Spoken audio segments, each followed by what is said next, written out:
Hello guys, आज start करते हैं। आज का टॉपिक है चारपिट्स मेथड। तो चारपिट्स मेथड हमारा पार्ट है non linear partial differential equation का। ठीक है, तो ये non linear partial differential equation का एक टॉपिक है चारपिट्स मेथड। ठीक है, कि how to find solution of non linear partial differential equation by Charpit's method. ठीक है, तो देखते हैं इसकी स्टैंडर्ड इक्वेशन क्या और इसकी ऑक्सिलरी इक्वेशन क्या है, फिर चलेंगे इसके क्वेश्चन पे कि इसके क्वेश्चन से कैसे डील करेंगे। ठीक है, तो स्टार्ट करते हैं अपना चारपिट्स मेथड। तो पहले इसके देखते हैं स्टैंडर्ड इक्वेशन। तो स्टैंडर्ड इक्वेशन इसकी होती है D Z equals to P D x plus Q D Y. इसमें हमें बेसिकली करना क्या होता है, इसमें हमें जेड की वैल्यू निकालनी होती है पी क्यू की वैल्यू पुट करके। ठीक है, पी क्यू की वैल्यू पुट करके हमें जेड की वैल्यू निकालनी होती है, जिसके लिए हमें ऑक्सिलरी इक्वेशन की हेल्प लेनी पड़ती है। ठीक है, ऑक्सिलरी है सब्सिडरी इक्वेशन। तो अब इसकी ऑक्सिलरी है सब्सिडरी इक्वेशन देखते हैं। तो ऑक्सिलरी इक्वेशन है सब्सिडरी इक्वेशन। ठीक है, तो ऑक्सिलरी इक्वेशन है सब्सिडरी इक्वेशन होती है इसकी dx upon minus del F by del P equals to dy upon minus del F by del Q equals to dz upon minus p into del F upon del P minus q into del F upon del Q equals to dp upon del F upon del X plus p into del F upon del z equals to dq upon del F upon del y plus q into del F upon del z equals to df upon 0। तो हमारी इसकी auxiliary equation हो गई Charpit's method की। ठीक है, अब इसे एक तरीके से और लिख सकते हैं, जैसे कि आप लोगों को पता है कि del F upon del p को हम क्या लिख सकते हैं, एफ ऑफ पी लिख सकते हैं। ठीक है, del F upon del q को हम लिख सकते हैं एफ ऑफ क्यू, और del F upon del p को हम एफ ऑफ पी। ठीक है, del F upon del q को एफ ऑफ क्यू, और del F upon del x को एफ ऑफ एक्स। ठीक है, और del F upon del z को एफ ऑफ जेड, ताकि इक्वेशन हमारी छोटी हो जाए। ठीक है, मतलब लिखने में आसानी हो, में दिक्कत ना हो। और del F upon del y को हम एफ ऑफ वाई, और del F upon del z को एफ ऑफ जेड। ठीक है, तो हमने उसी में कन्वर्ट कर दी। तो d x upon minus f p equals to D Y upon minus f q equals to D Z upon minus p into f p minus q into f q equals to d P upon f x plus p into f z equals to d Q upon f y plus Q into f z equals to d f upon 0। ठीक है, D f upon 0 है, लेकिन हमें लिखना compulsory है। ठीक है, नहीं लिखेंगे तो शायद हो सकता है टीचर मार्क्स भी काट ले, अगर दयावान टीचर ना हो तो। ठीक है, तो स्टार्ट करते हैं, अपने क्वेश्चन से समझने की कोशिश करते हैं। अब आपने ऑक्सिलरी क्वेश्चन देख ली, इसकी स्टैंडर्ड फॉर्म देख ली, तो अब स्टार्ट करते हैं अपने क्वेश्चन से। तो हमारे पास क्वेश्चन दिया हुआ है P square plus q square into Y equals to q into z. ठीक है, तो बेसिकली हमारा फंक्शन दे रखा है। तो एफ को हमें इसमें पहले क्या करना होता है, फर्स्ट स्टेप क्या करना होता है, पहले जितना भी हमारा राइट हैंड साइड वाला पार्ट है उसे हमें लेफ्ट हैंड साइड में लाना होता है और इक्वल्स टू 0 रखना होता है। ठीक है, मतलब बेसिकली पूरा जो इक्वेशन है, हमें पूरी जो इक्वेशन है वो हमें लेफ्ट हैंड साइड लेके आनी होती है।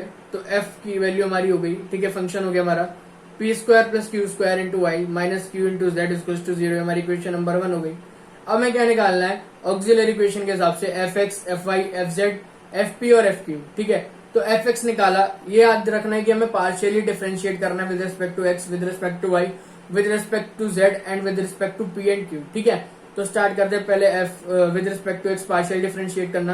तो यहाँ पे एक्स में कुछ नहीं है, तो डायरेक्ट एफ ऑफ एक्स 0 हो गया। ठीक है, एफ वाई यहाँ पे वाई है। ठीक है, अब यहाँ पे वाई नहीं है, तो इसका हो गया P square plus q square, क्योंकि वाई का विद रिस्पेक्ट टू वाई क्या हो गया 1 हो गया, और पार्शियल है तो बाकी टर्म 0 हो गई। ठीक है, बाकी टर्म कॉन्स्टेंट हो गई उसके हिसाब से, तो बाकी टर्म 0 हो गई। तो ये हो गया हमारा f y equals to p square plus q square.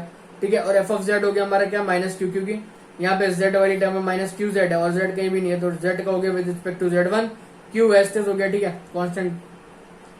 f of p हो गया हमारा 2py, f ऑफ q हो गया हमारा माइनस 2qy माइनस z। ठीक है, तो अब fx fy fz और fp और fq की वैल्यू हम पुट करते हैं किसमें, ऑक्सिलरी इक्वेशन में। तो ऑक्सिलरी इक्वेशन एक बार फिर से रिमाइंड करा देता हूँ। ऑक्सिलरी इक्वेशन होती है हमारे पास dp by fx plus p into fz। ठीक है, equals to d Q upon f y plus Q into f z equals to D x upon minus f of p equals to D Y upon minus f q equals to D Z upon minus p into f p minus q into f q equals to d f upon 0। अब value आ गई। ठीक है, ऐसे अब हमें auxiliary equation में हमने वैल्यू पुट कर दी F x F Y F Z और एफ पी और एफ क्यू की।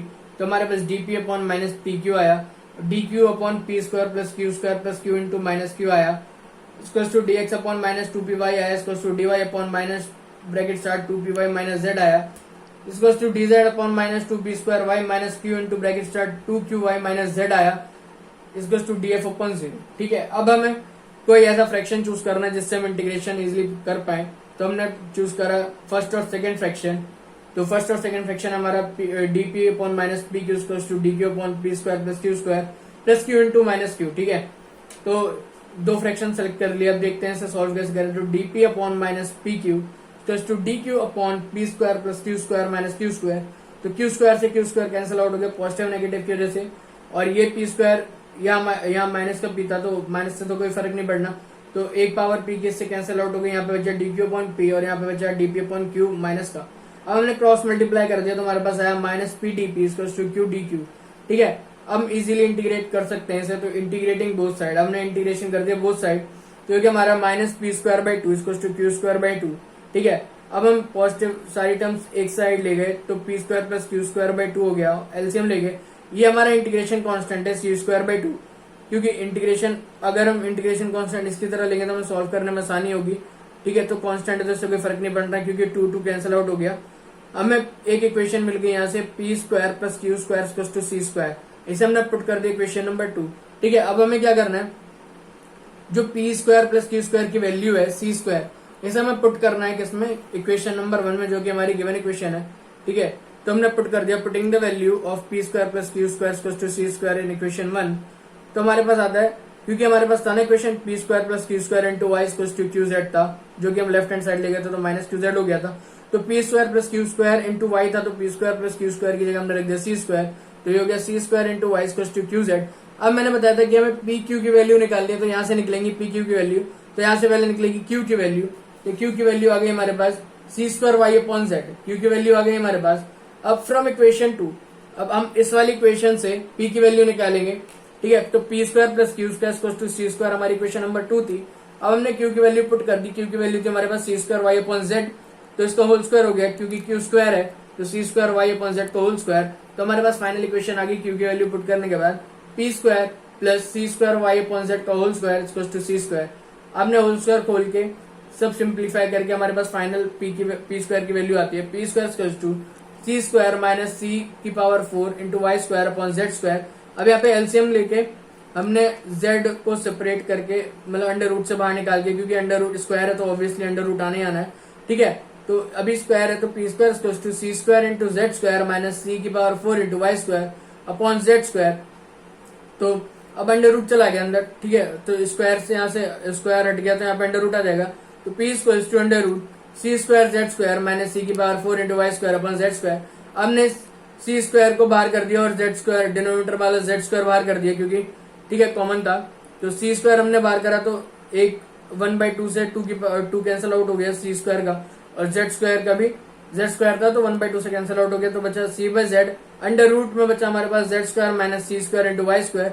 तो हमारे पास पी की वैल्यू आ चुकी है फाइनली, तो पी की वैल्यू हमारे पास C by Z under root Z square minus C square into Y square, P की वैल्यू आ गई। अब हमारी स्टैंडर्ड इक्वेशन क्या थी, मैंने आपको बताया था कि हमें जेड की वैल्यू फाइंड आउट करनी है, ठीक है। जेड स्क्वायर या जेड की वैल्यू फाइंड आउट करनी है किससे, स्टैंडर्ड इक्वेशन में पुट करके, क्या, पी और क्यू की वैल्यू।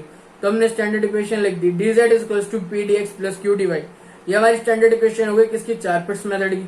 हमने वैल्यू पुट कर दी, D Z equals to C by Z under root Z square minus C square into Y square into D X, जो कि हमारी पी की वैल्यू थी, plus C square Y by Z into D Y, ये हमारी Q की value थी। Value put कर दी हमने पी और क्यू की। हमने सेपरेट करा, सिंप्लीफाई करा, ठीक है। तो z हमने एलसीएम लेके इस साइड भेज दिया, क्योंकि डिवाइड में था तो यहाँ पे आके मल्टीप्लाई हो गया। z into d z is to c under root Z square minus C square Y square into D x plus C square into y into D y. अब देखते हैं आगे कैसे करेंगे। तो z square d Z minus C square y into D y equal to c under root Z square minus C square Y square into D x.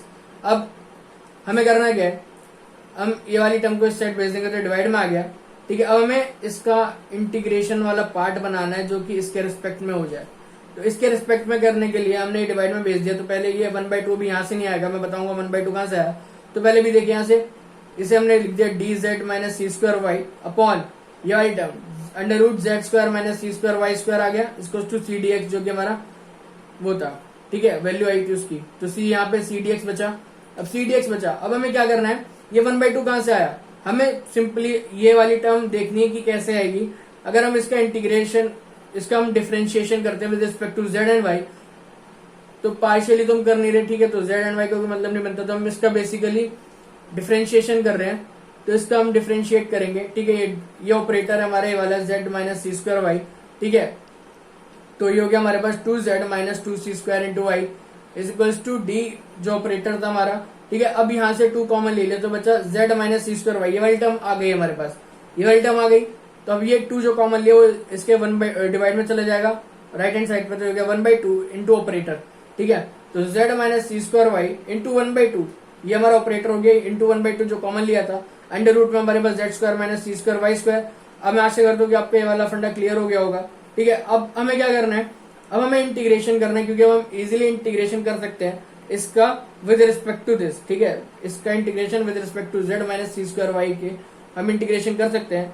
तो integrating both side, अब हमने इंटीग्रेशन कर दिया बोथ साइड, तो 1/2 z square minus सी square Y square की whole power minus 1/2 plus 1 upon minus 1/2 plus 1 is equal to c x plus d. D हमारा क्या है, इंटीग्रेशन कांस्टेंट है, ठीक है, इंटीग्रेशन कांस्टेंट है। अब इसे सॉल्व करा, सिंप्लीफाई करा तो हमारे पास आया z स्क्वायर माइनस सी स्क्वायर वाई स्क्वायर की power 1/2 equal to c x plus d. अब मैं क्या करना है, स्क्वायरिंग बोथ साइड करना है, इसके ऊपर से रूट हटाना है और z की टर्म्स में वैल्यू लानी है, ठीक है। तो squaring both side z square minus सी स्क्वायर वाई स्क्वायर जो उसका 1/2 पावर थी वो उसकी स्क्वायर रूट कर स्क्वायरिंग करने से हट गई, equal to c x plus d का होल स्क्वायर हो गया क्योंकि स्क्वायरिंग बोथ साइड हो गई, ठीक है। अब ये नेगेटिव वाली टर्म हम इस साइड ले गए राइट हैंड साइड पे, तो ये z स्क्वायर प्लस 2 सी एक्स प्लस डी का होल स्क्वायर प्लस सी स्क्वायर इंटू वाई स्क्वायर। ये हमारा फाइनल सोल्यूशन आ गया 4 बिट का, जो कि हमारा non linear partial differential equation का पार्ट था। तो I hope you will understand how to find solution of non-linear partial differential equation. If you like the video, please subscribe the channel and press the bell notification icon for getting instant updates on Engineering Mathematics 4. Thank you.